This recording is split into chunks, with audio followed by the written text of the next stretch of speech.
I want to thank you, everyone that is listening, that is going to be listening to this program. We have here the beautiful Maryjane. Yeah, I mean, everybody knows of her. I mean, who doesn't know Maryjane? So atas mafundiyasyo ya may sukuila wala atas masitayo di manaki ayay se pesi wala to silafia. Maryjane is a very successful entrepreneur as well. It's always good to stick to a successful entrepreneur so you can learn from them. At this time, because our time is very limited, I want to give this moment to Maryjane. If there's anything you want to say, I know I want to give you the floor to do an introduction, but everybody knows her. Maryjane, go ahead and say anything about Mother's Day. How was your Mother's Day? It was really good. Every day is Mother's Day. But first that year, wala Molene saya masuk atalo falo ya ti pa yaman malo le afa fomo pa sai lava molene ya pa mai molene pa sa va talo palama. Mother's Day should be every day. I'm not one to celebrate Mother's Day, but because I still have my mom and my mother don't get to class, so as the other person, here I, my life. And I know so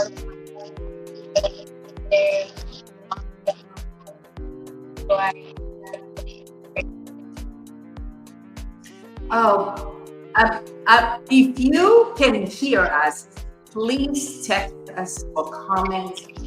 I know it's a challenge with whatever is going on out there. It's a challenge with the internet right now. So it's a little bit, it's coming in and out, But if you have any questions, feel free to let us know, or feel free to comment and let us know that the connection is a little bit. I'm telling you, it's not just us here, but it's a lot of other people. The connection is a big challenge. But we're going to move forward with our program. Maryjane, sorry, Luana. There's music playing, eh? Or is it just me? Am I? No, the music is playing. I'm going to turn it down a little bit. There you go. That was in my mind. You are a little bit better now. It's a little bit better now when it's close. Okay. When it's close to you, there you go. There you go. Perfect. Perfect. My next question, I've been wanting to ask you this question. Since I know I'm jumping on the hoop now. And do you, in times that your daughter won the ground as Miss Samoa and Miss Pacific? I mean, everybody knows that, Moana is the daughter of Maryjane. Do you still feel like you're carrying the ground? Because that we're carrying the crown? Do I personally? Yes. Well, to be honest, I think once you're crowned, you're always carrying the crown, because not only do you go to events, people remind you of that, but I mean, it's been 27 years and you're still carrying that responsibility, responsibility where you know that people are still looking, people are, wanting to see what you're up to. But yeah, I do. Even now, like the way when I go back to Samoa to see my Moana, I'm very conscious of what I wear now. Whereas before, maybe 2 years ago, I wouldn't have been. But I'm conscious of, my own, the way I present myself as a mother to my Moana. I have very fierce mother instinct toward my child, as many mothers would for their kids. And sometimes I have to keep that in check, and that can be challenging for me, because I'm a real, if I see something's wrong, I'll say it. So I've had to hold back and humble myself in that regards, because it's not my journey, it's her journey. I read something somewhere else. Someone said that mother fears for their children in this world. And then on vice versa, children are fearful to leave this world without their mothers. You mentioned something about responsibility. How is the responsibility now when you compare it now before when you carry the ground 20 something years ago? It's been a while. How is it now your daughter is carrying it now? You still feel like you're wearing it, like you mentioned, you every single day, once you carry the crown, you're always gonna have to show that. How is the response? Is it more now? Is it heavy now on your plate to make sure that your daughter do the right thing, that your daughter has to step up on the plate and do what she has to do? Yeah, I think the groundwork was already done as a parent, and I feel like when you raise your children the right way, you know, you raise them in faith, and you raise them with manners, and you raise them with the knowledge of what our Samoan values are. You have to trust that that teaching will carry on when you're not around, and whether it does or it doesn't, that's our kids' journey. That's their journey in life. Because if you don't make mistakes, then you're never going to learn. And it's those very mistakes that you use later on in life. How did you overcome the mistakes? How did you get to the mistake? So without those experience of both good and bad, how can you possibly help others in life or relate to others in life? So I have to trust that what we've taught Moana is going to carry her through. I know that it's a short time.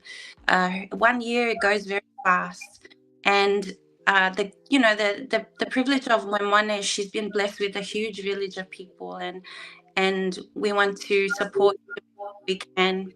When she has projects, we want to ensure that she can achieve those responsibilities through her brain. And as much as we're trying to juggle our own things in Sydney, we also are trying to support her in whatever she needs.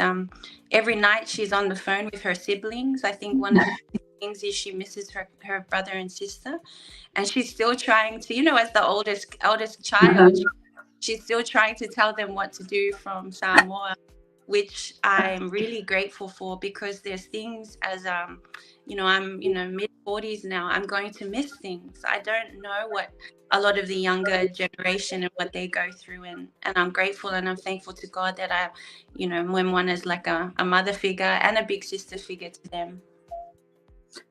Maryjane, did you did you see it as when she was young? Did you see that she's going to carry this role to be a Miss Samoa, Miss South Pacific? No, I never. I would always. So we have a crown. You get to keep your crown for Miss South Pacific. I would go to look for my crown and I can't find it, and then I'll go in the room and she's closed the door. And she's sitting in front of the mirror, wearing the crown and talking to herself. And I used to yell at her like, like, don't touch that. It's precious. But I didn't see it for what it was, that she aspired to be that, because I just didn't. And then it wasn't until she kept asking 3-4 years in a row, can I go, Mom? Can I go? I didn't really think it was a great idea, because she has so much to do here. We have a whole community that we're responsible for, or we make ourselves responsible for. But again, it's not my journey, it's hers, and she really wanted to enter because she felt like she had something to offer. As the parent, Maryjane, amazing job. I take my hat off of you. As a parent, you install that inside of her. Her roots, her connection to the Samoan culture, to the Samoan way is so strong. From someone who grew up in Australia, what do you see that you're doing different from a lot of us that are living overseas? First of all, I'm not a perfect parent. There's times that if I'm why didn't you teach us the Ngangana Samoa? properly, and both my husband and I, we speak Samoan, but this has been my excuse, and it's the most lamest excuse, is because when we've spent most of her life overseas, New Zealand and then Australia, and it's just quicker, we're always in a rush, and I'm sorry to say that, but just the life that we have, we're always trying to chase something, and it's just easier to speak in English and not have to explain it. And that's a very lame excuse. So if I could go back, I would have spoken to my kids more in Samoan, but grateful that, she's living Le Wongo Foi Samoa. She's learning firsthand. Because growing up, my siblings and I, we did live half of our childhood in Samoa, half of our childhood overseas. I did have aunties that wouldn't allow us to speak English to them because they couldn't speak English. And, we just didn't do that. But in terms of values, Samoan values to me is something that I'll always carry. And I know not everyone has the same experience, but I had a really loving extended family. I had a loving parents. I had loving cousins and aunties and uncles and bosses and all those things that made me feel like I was a worthy person. All those values that were given to me by other people, it is, our responsibility to share that. And I stand by those values, those Samoan values. And the number one word growing up was, respect. Alo, alo, alo. That's the one thing you always hear. And, I'm one of those kids that probably gave my mom a bit of a hard time because I was very headstrong. But I love my mom. Like, I honor my mom by trying to carry on her culture, carry on the love that she gave us. So, I think, my mom said something like, our culture is our superpower. And that's how I raised my kids too.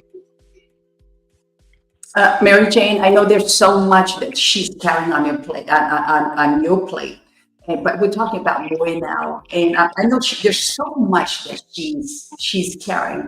What is always an advice that you're always giving her if she comes to you for, if she feels down, if she comes to you, what do you always tell her?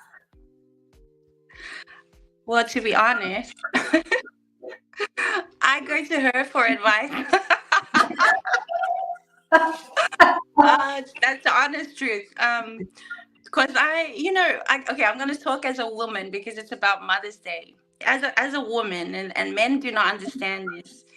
The journey of a woman from, puberty through and low love. I know this is, kind of like things we don't often talk about openly, but as a woman, you journey through life, you give birth, your body changes, all the hormones, all those things. You get to your 30s, you're raising the kids, you're constantly looking after other people. If that's your journey, you get to your 40s and you experience menopause. You experience your body changing again, and you're trying to make sense of what your purpose is, what you're doing in life. And so sometimes, I look at the age that my kids are, and I have to try and remember what it was like to have that spirit, that young spirit, that spirit of never wanting to give up, that spirit of wanting to continue to break down barriers. And so sometimes I do go to my own children and I say, hey, what am I doing wrong as a mom? What am I doing wrong as a person? Because I know that we have such a tight bond that I trust their feedback. And it doesn't mean I always agree, but then when the tables are turned and I have to, help my mother with feedback, it's always about what steps to take. Maybe take this, or maybe you should write it this way, or maybe you could do this, or try this, or so her and I have a good relationship on a professional level as well. And but my main thing is trying every morning to wake up and say, "Good morning, my mwana. I love you. Have a blessed day." That's what I try and do every day, just so she knows that, we're still here, we're still loving her, we still pray for her. And I do that every morning with my kids, "Good morning, my Pele." Little things like that. I hope they remember that about me. But yeah. That's a good advice, because there are a lot of times that we forget to say that to our children. Maryjane, there is something what's going on in Samoa. She is teaching a lot of dancing. She's teaching the Sivafi as well. I mean, I see a lot of support from the parents, you and your husband. A great support. What is the main purpose is she going to also to all the islands in Samoa? I see that she's in Hawaii right now, and I can see a lot of love that's poured out by the people, the support. I mean, he was lost.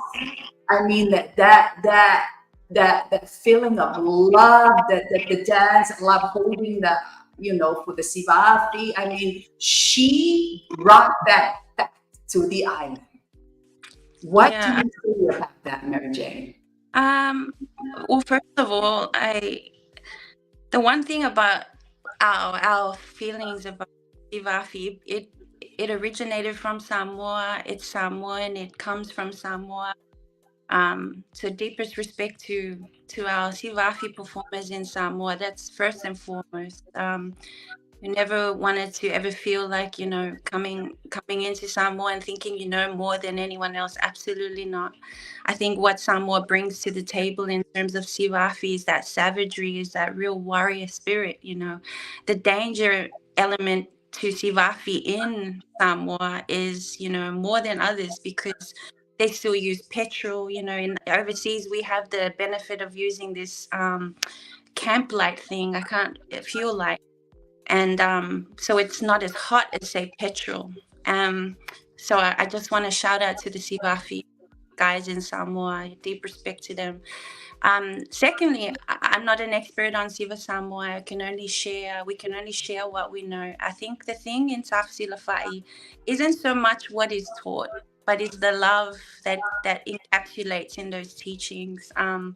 Just, I guess, one of the biggest things for her, and what we do at Matavai as well, is just try and hold space for young people to show up for them, to say, hey, you're important, without you, what is our future going to be like, and I think the biggest thing for my one is just showing up and saying, hey, I was, I'm a young kid too, and that she wanted them to know that she loves them, and it's important for young Samoans to be equipped to know that they're capable of so much in the world. And although it varies, some may have more resources than others, but some of the greatest stories and the greatest people came from places where they have very limited resources.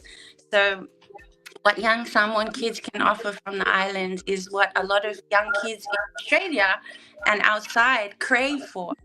The knowledge of the Samoa, living in the islands, knowing how to stand, walk, and talk like a Samoan. Those things that our kids naturally are born with because they live in Samoa. A lot of kids overseas would give a lot for that. So it's a give and take, where they might be admiring kids outside. The kids outside are admiring them.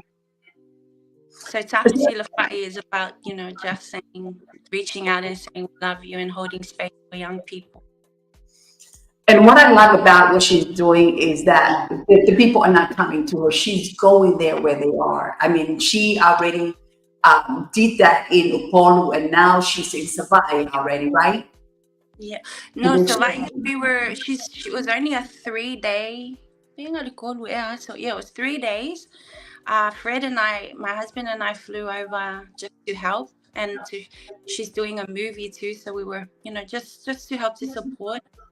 It was just 3 days, Makamai Salulonga, and then we went to Whangamalo, and then Asau, and then back to Salulonga. But I know, and this is no disrespect to Upolu, but I know if there was, a choice. My mother would love to spend more time in Savai'i and, you know, do a lot of the stuff she does in Upolu, which is amazing, but also do that in Savai'i.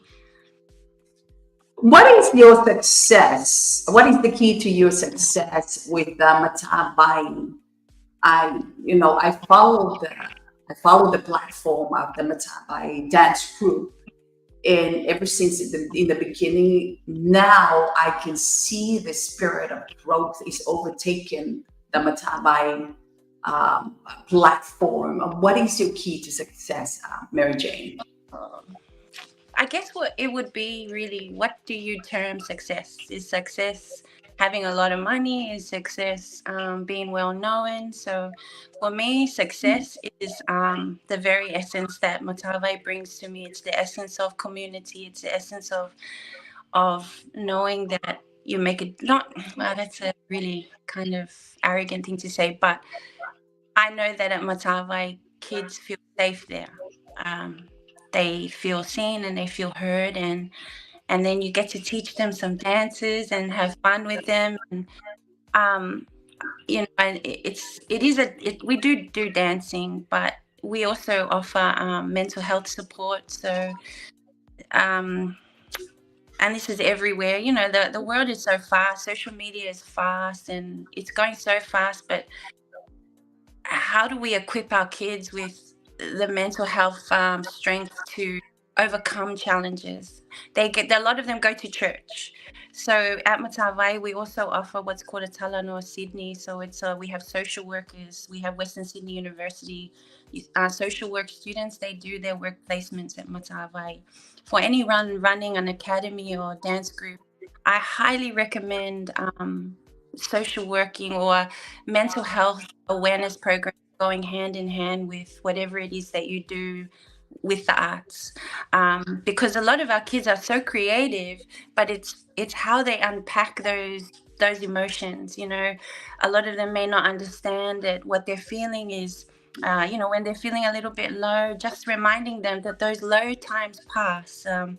Maybe they're trying to make sense of the world, and perhaps it's just trying to exercise their mind to recognize what good mental health looks like, so they can regulate their thoughts, but also regulate their emotions through the creative process. So it's a lot of trial and error at Matabai, but I think the number one thing is just turning up every day for our community in whatever shape or form that is. And it's not a perfect process. It may look, amazing, but it's a lot of hard work and a lot of sacrifice for other people. And I'm okay with that. I get that God put me on earth for this path. And I just want to, without it, I wouldn't be able to do any of it without our family, my sister, my mom, my husband's family, my friends.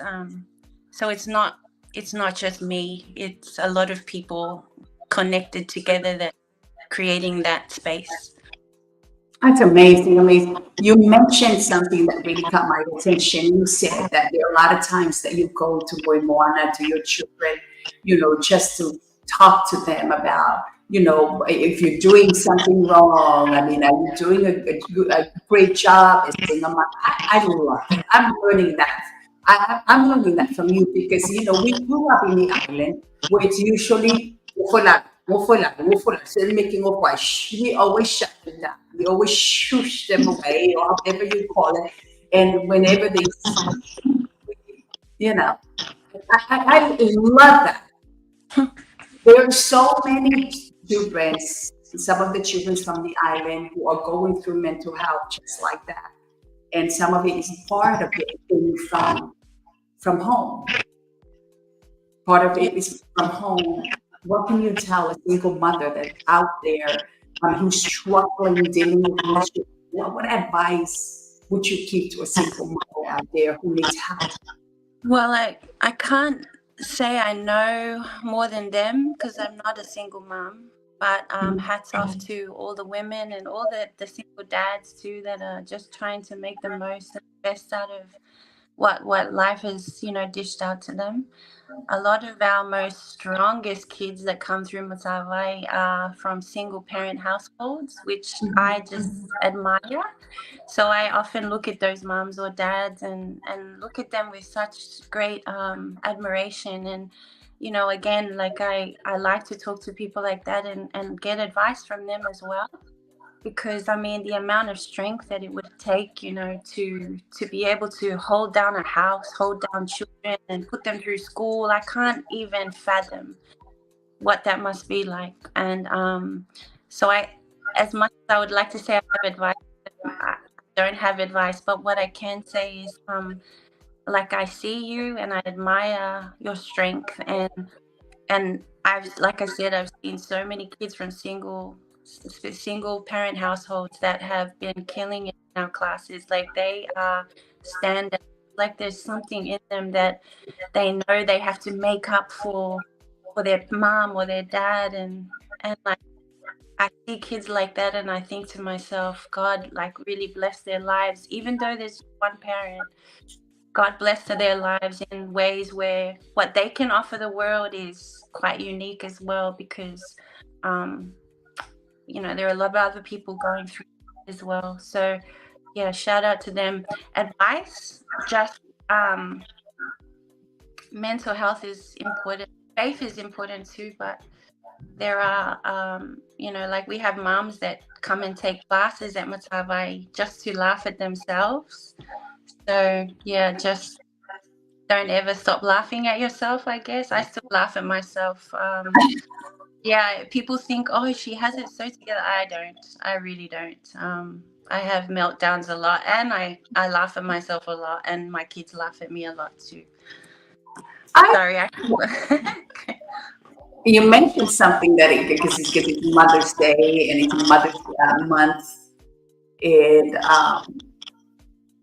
50%, I know this is off the subject, 50% of marriage, especially in America, is divorce. 50% of divorces from the church. And that's a sad reality. I mean, looking at America, 1 out of 2 is divorce. And what is the secret to your marriage? Oh my gosh. See that you guys, it's beautiful to see that you guys, it looks like you're still dating. Every single time I see your pictures, I'm like, this is such a beautiful couple. Marriage long time ago, it seems like they're dating. Is that the secret? If only you could see through the photos. I annoy Fred. Like, I am so you know, that classic thing of she nags. Yeah, that's me. Got a nag. It's not perfect, honestly. There's probably been many times when we've sort of questioned whether we should keep going or just go our own separate ways. Many times. Marriage is so hard, I must say, and I look back at times when I knew we were on the brink of, like, calling it quits, and then I look maybe 10 years ago, and then I look at us now, and I think, thank God. Like, there are times when I absolutely thank God that we didn't give up. You know, we didn't give up, and we tried to find a way around it.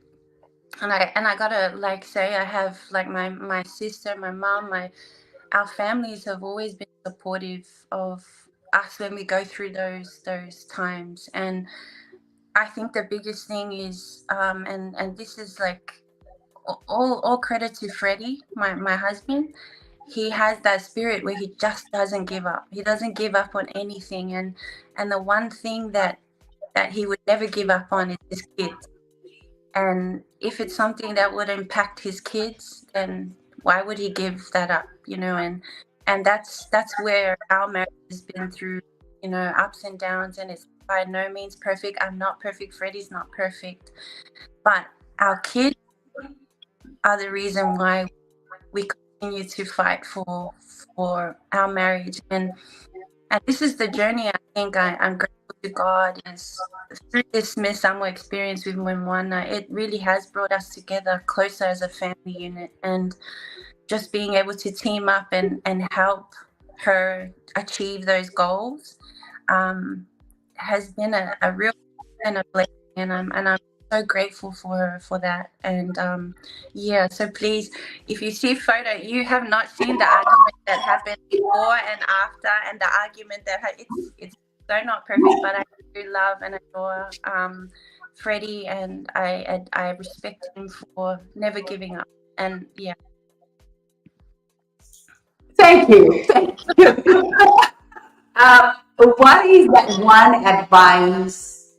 I mean, some women, they have the looks, some they have the intelligence, some they have the education, some they have the will, but they don't have that confidence. What advice would you give to that person, someone who will want to run for a pageant, for beauty pageants? I mean, you yourself, Miss Samoa, Miss South Pacific, all those years, over 20 years ago, and now your daughter.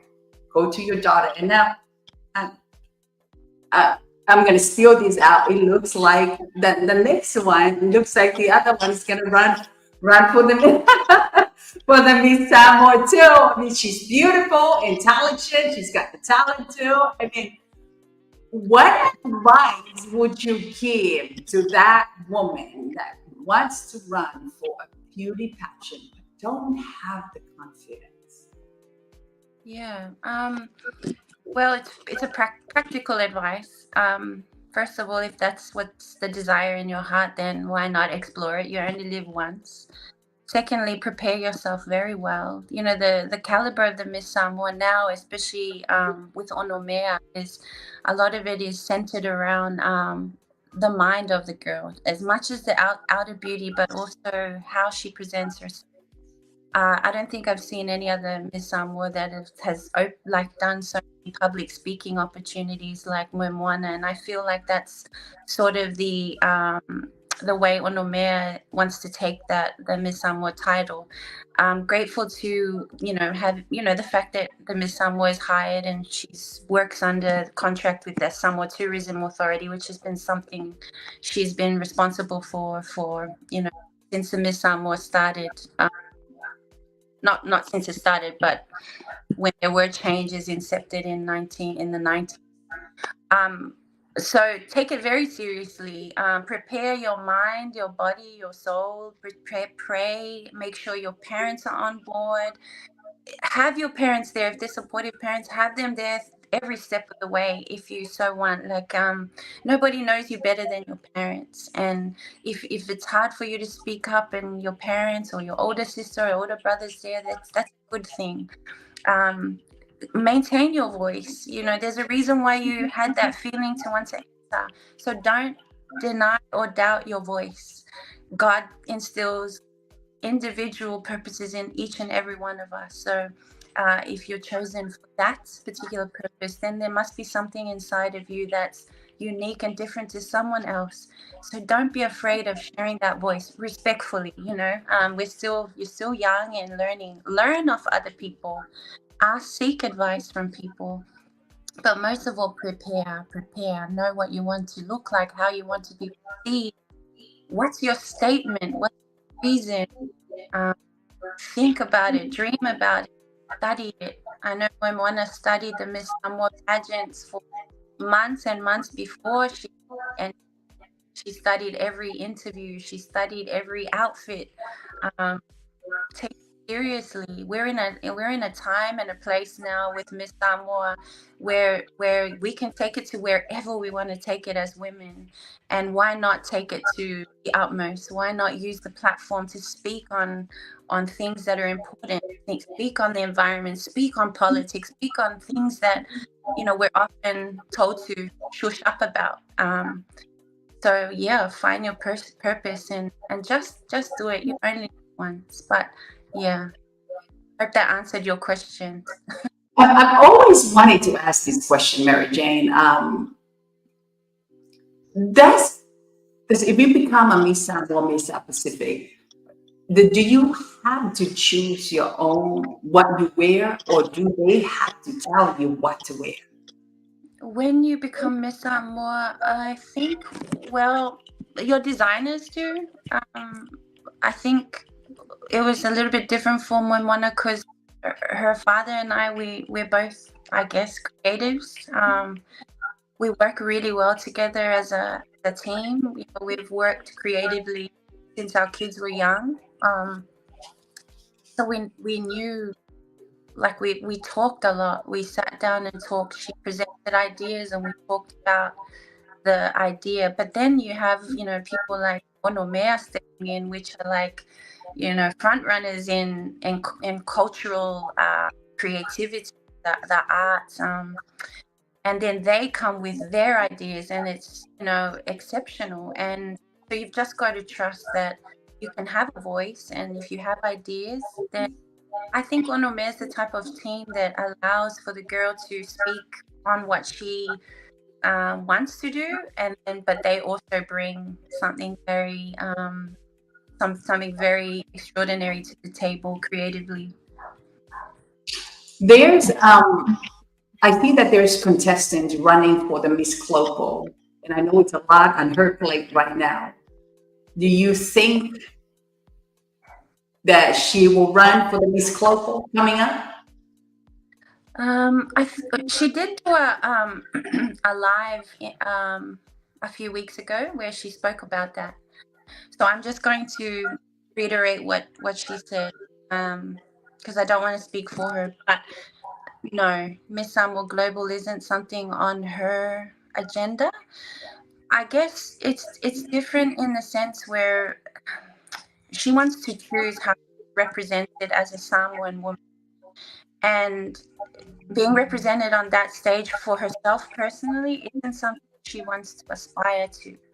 And I think she believes wholeheartedly in the idea and the notion of the Miss Pacific, of how it encapsulates what a Samoan or a Pacific Island woman is. It's, you know, with social media, it's so hard for our young girls to try and keep up with the Western idea of what beautiful is. And what is so beautiful about these platforms that are created for Pacific women, and I'm not saying that we shouldn't aspire to anything outside of the region, but what it does is it says it's okay to be who we are. It's okay to be brown and beautiful and not the skinny look. It's okay not to show your body off and you know, some women like Moimona, that's what she wants to honor. Is what she believes in. So I don't think she would ever go for Miss Samoa Global. I also like worry about when pageants are put on, but it's put on by men, and it's men's perception of what some women should be.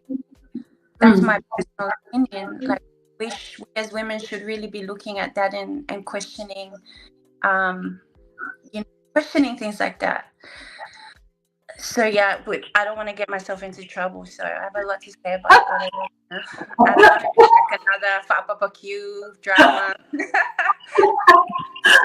I know we have Maryjane here for, you know, for the Mother's Day month, but we're talking about one. And I know someone's there. Hopefully she'll say yes for Miss Clopo. Hopefully she'll say yes for Miss Clopo. Wow, last question. I don't want to say this is my last because I might have another question. As a role model, someone, last advice for someone, a woman who's out there who's going through, what can you tell to that woman as well? And also an entrepreneur who don't know where to start, who have a vision, have an idea, but just don't know who to ask, don't know where to start. What would you give to that person? First thing you probably feel is excitement that you have an idea that you wanted. And then the second thing would be fear. You'd be fearful. What if I do this and it fails? And like, I'm going to be cliche here and say, you know, you just got to fight through the fear. It's the fear that often stops people. It's the fear of the unknown. But if it's something like, for us, when we started Matavai, it wasn't about what we could gain. It was about what we could do for our community. It was about knowing that there were young people out there feeling ashamed of being Pacific Islander and living in Australia and being confused and conflicted statistics were telling us all these negative things about our young people. And so it was different from us starting Matavai. It was really about serving our community and trying to offer a solution to what seemed very negative. But then, like, we're in a day and age where you go online and there's all these ideas of businesses that you can do, and there's so much information out there, and just do it. I really believe in, don't let the fear stop you. And I know it's more complicated than that. There's complexities to doing things like that. But yeah, fear is a buzzkiller. So try and overcome that. Well, I want to thank you, Maryjane, for joining us. Thank you for joining us. And I know a lot of people are saying that, messaging and say, well, can you ask her these? Can you ask her these? No, our time is very limited. And it's such a pleasure having you here again with us. And I know if you're listening and if you need any advice, if you need someone to mentor you or, to move forward the vision that you have, the idea that you have, I believe Maryjane, I can see your heart. She would love to help you. She would love to help you. Reach out to her platform. And also, if you want to run for the pageant show, I mean, hey, she gave us a great advice. Reach out to her. Reach out to her. She would love to help you. Maryjane, do you have any last word before we got off the platform?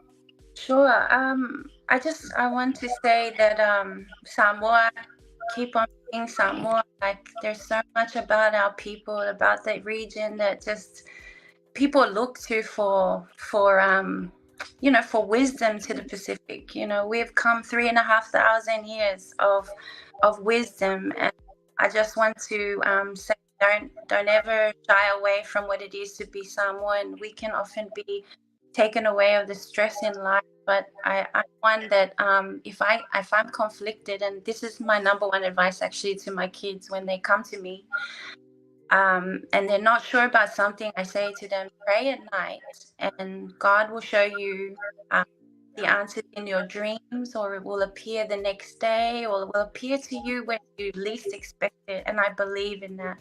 When you're asleep, all your senses are just, it's in sleep mode. So and my kids will often wake up and say, Mom, my dream said this color and this color, and then we try to unpack those dreams. So pray, sleep, rest, dream, trust in God that He'll show up.